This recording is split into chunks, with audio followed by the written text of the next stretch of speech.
Hey there thinkers, welcome back to Critical Hit. My name is S, and if you haven't seen Quiet on Set, it's quite the eye-opener. So let's get into this. One would think after the Me Too movement with Weinstein, we could spare ourselves from yet another painstaking expose about how awful men in the film and TV industry have been ruining the lives of their innocent colleagues. But no. Here we are, gathered once again for Quiet on Set, the dark side of kids TV.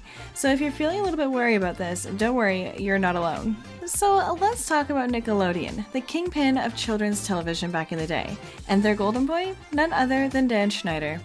He's created and produced many of the network's most popular television shows, ranking in awards and personal stardom, which quite the achievement for a children's TV showrunner, don't you think?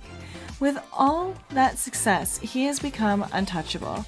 But since his departure from Nickelodeon in 2018, there's been a steady stream of accusations about toxic working environments on Schneider's productions, which in turn has painted him to be rather unpleasant and intimidating.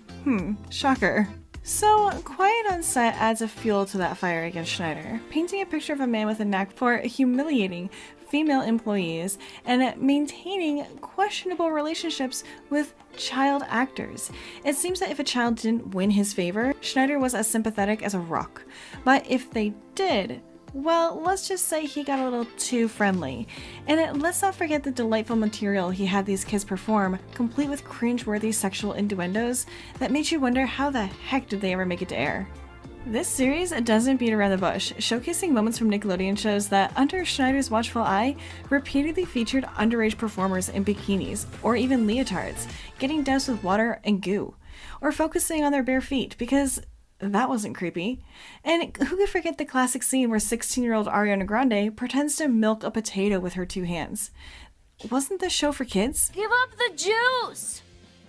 The allegations against Schneider by two female Nickelodeon writers aren't exactly shocking, are they? I mean, the professional dynamic they describe sounds like something out of a tired old playbook that so many women, both in and out of showbiz, usually have. Landed their dream job in 1999 only to find themselves swimming in a sea of men in the writer's room. And to top it off, the guy running the show decides to make their lives miserable by subjecting them to sexist pranks, dares, and those oh so hilarious jokes that are only funny if you're not the target. Well, Schneider, in a move that surprises absolutely no one, has responded to this series with a YouTube interview. In it, he does the classic, "I'm sorry if you were offended" routine, admitting to making female staff uncomfortable by asking them for massages. But, he's quick to point out that it's not entirely his fault. Apparently the pressures of the job made him do it. Let's not forget his attempt to pass the buck when it comes to those cringeworthy, crassly sexualized gags in his shows. He shouldn't have done it, but according to him, no producer has the power to air whatever they want on a network like Nickelodeon. It seems like his bosses and their bosses and their bosses all forgot to object. So let's get this straight. Schneider was a sexist boss, let the power go to his head, and then conveniently turned a blind eye to the toxic environment he allowed to thrive on Nickelodeon shows.